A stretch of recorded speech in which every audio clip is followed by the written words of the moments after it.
Hey, welcome back, coaches, athletes, and sports fans. Coach Michael Fields here. Again, if you want to catch me on Instagram, it's Coach Michael Fields. Twitter, Michael K. Fields. And then if you want to just shoot me a personal email, my email is coachmichaelfields@gmail.com. I love to talk football. If you got questions about the drills I'm showing it or discussing today, any of the previous videos or stuff you'd add to it, please let me know. I really just enjoy talking football, talking sports, and trying to be a better coach and share what I know. So today we're going episode 3, continuing the EDDs or everyday drills, going offensive skills. I know some coaches have gone away from calling them skills guys because we don't want to be insulting our linemen, because trust me, that's a skilled position as well. But still call them skills. So that's our quarterbacks, running backs, and receivers. So we'll start out with some quarterback drills. Youth level to high school level. These EDDs for all of our athletes are super important.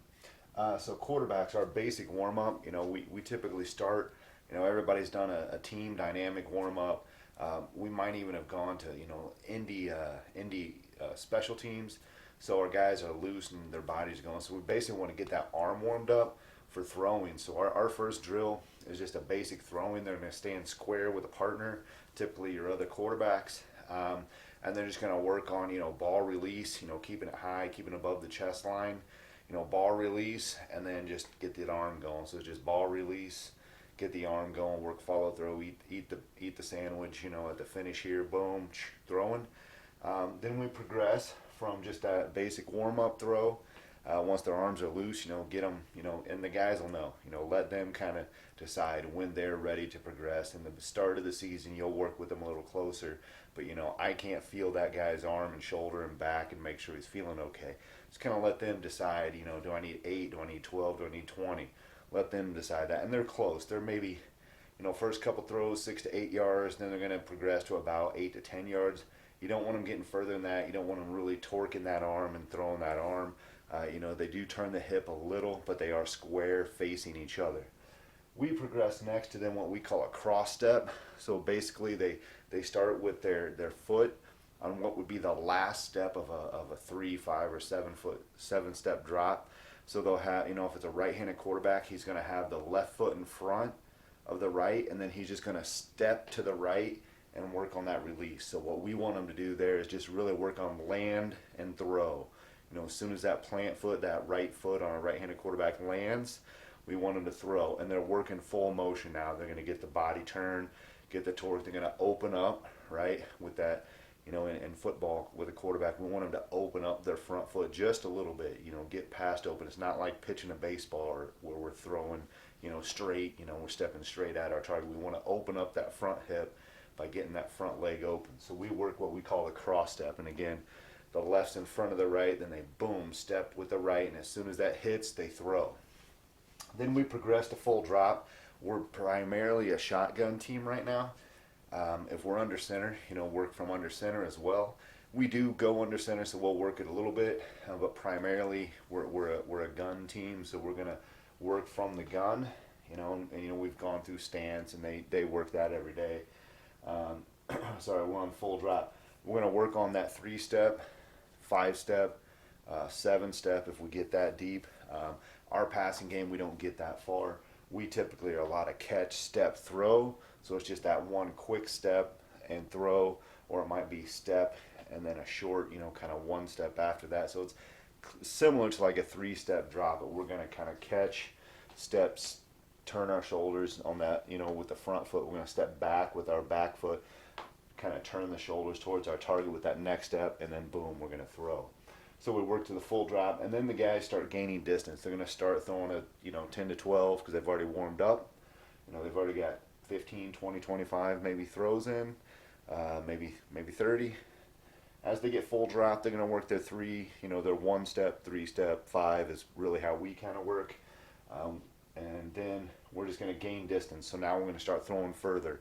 So, our quarterbacks that we're throwing to them, it's just a straight throw. We're not hitting routes. We're not hitting targets. We're just straight throw. Again, it's just to work footwork.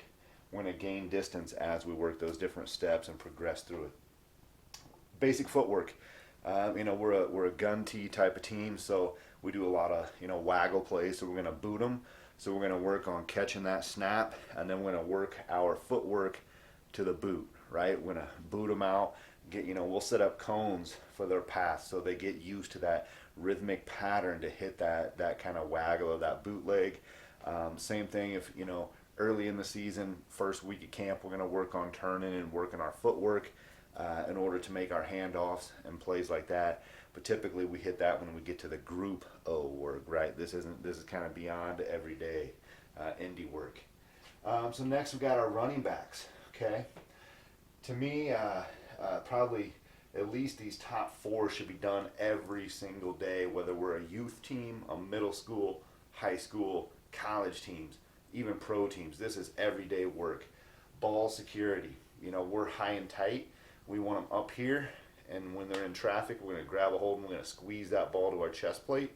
So we're going to work ball security. We're going to work one arm with a partner. You can do ball security a bunch of different ways. I've seen guys have them do the barrel rolls, holding the ball, and getting used to, having your arm hit the ground and whatever. I'm not a big fan of that because typically you hit the ground, you're down, right? Play's over.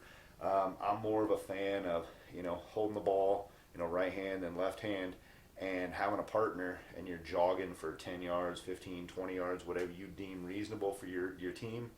And, that partner's punching, he's uppercut, punching at it, trying to rip your arm out. You're just working high and tight. Go down, come back, switch with your partner. That's a good one. You got the old, line all the other running backs up, and he's got to run through the gauntlet, so to speak. And guys are slapping at him, pulling at his arm, punching at the ball. Whatever it is that works for you, works for your backs. Even if you want to change it up, ball security has to happen every offensive practice, right? Because if a running back can't hold on to the ball, he's not helping the team out that great. Recovery drill. This is the similar to ball security. This is the drill where you maybe jog them or even have them sprint 10 yards. They get to the cone and they got to put their hand down, hold the ball and spin on that hand. That's getting used to getting hit, getting knocked down, and catching himself, maintaining control, body control, getting used to that. Have them spin in a 180, have them spin in a 360. Get used to spinning, moving, catching themselves. Again, switching hands is just recovery, right? We're getting hit, we're getting down to the ground. The hand can touch, elbows can't, knees no, shins no, forearms no, butt no, that can't hit the ground, or we're down by contact. So just working on that recovery. Mesh point. This can be another partner drill. We just line them up. Half of the guys down there, half of them behind me, and we just run and boom, take handoffs each direction. Really focus on getting that open, taking it to the gut, getting our open side towards receiving the ball. And then later when we get to group O, we have our quarterbacks running that. So just mesh point, just taking handoffs. If you're a toss team, you should be working on catching that toss. So just turn and toss. With a partner, catch on the run type of work. So just mesh point, taking handoffs and tosses. Footwork, bag work, just general speed stuff, just to get faster, be agile, be good athletes. Probably, in the bag work, you can work the jump stop. They sprint up, have to, do a jump stop, jump cut to get around some bags. You can work in, if you want to at that point, you can even work in, setting up, 4 or 5 bags. And they have to read and find the open hole to where that, you have a mock defender. He runs to a hole and you're kind of jogging, and then you pick the hole, kind of 1, 2, or 3. Coach stands behind the offensive guy, gives the defender that hole. So again, any kind of bag work to get to the hole, etc. Pass pro and blocking, oftentimes overlooked at the youth, middle, and high school level is working on how to block as a running back. So setting up a kind of one-on-one drill, where he would be if you're in the gun, where he would be if he's not, and then how to get to his spot, and then work inside out or whatever pass protection you've got for him. Okay, but can't leave out the pass pro, and sometimes we do that in group when we get to group O instead of in our indies. But it never hurts to at least once or twice a week do it in indies, just so the running backs get those reps, right?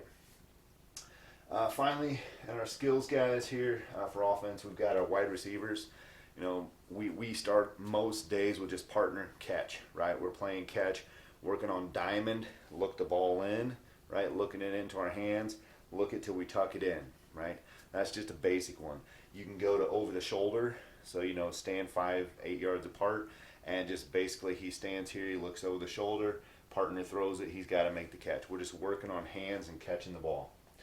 Next thing, we just go right to route running, right? So we just run the tree, or 0 up to 9, whatever your route tree is. Always start with the shorter routes, work to the longer ones. It's a little conditioning at the same time. And this can be coach pass, partner pass, or if our quarterbacks are ready and we're kind of grouping up, get our quarterbacks over there throwing the route tree pretty much every day. Mesh, if your receivers also run the ball, they should be doing mesh point a couple times a week at least, just because they got to know how to take a handoff. If you're a gun team where your wing is a receiver, he's also a running back, or if you're a air raid and you run the jet sweep, whatever it might be, don't forget to give handoffs, work mesh point with receivers. And then really important, stock block, mirror drill. He doesn't always have to get his hands on the guy, but he at least has to get in front of him, mirror him, or just get his hands on. So just work that, set that, mock defender as a corner or a safety, whatever, nickel back across from him, at the different depths, and just work on running up to him like it's a pass, and boom, getting into that blocking. As we know, most big plays that happen on the edge, there's usually a wide receiver making a great block that springs that running back. So don't forget the blocking with our receivers. So that was it for today's episode on everyday drills for the skills guys, quarterbacks, running backs, receivers. A lot of it's ball handling and footwork, right? We got to be able to catch, take a handoff, throw, and move our feet really fast and go score touchdowns. So appreciate you guys watching. Please like, subscribe, and share the video. Also comment below if there's something you'd love me to cover. Love talking football and sports in general with everybody, and appreciate any feedback you have for me. Thanks.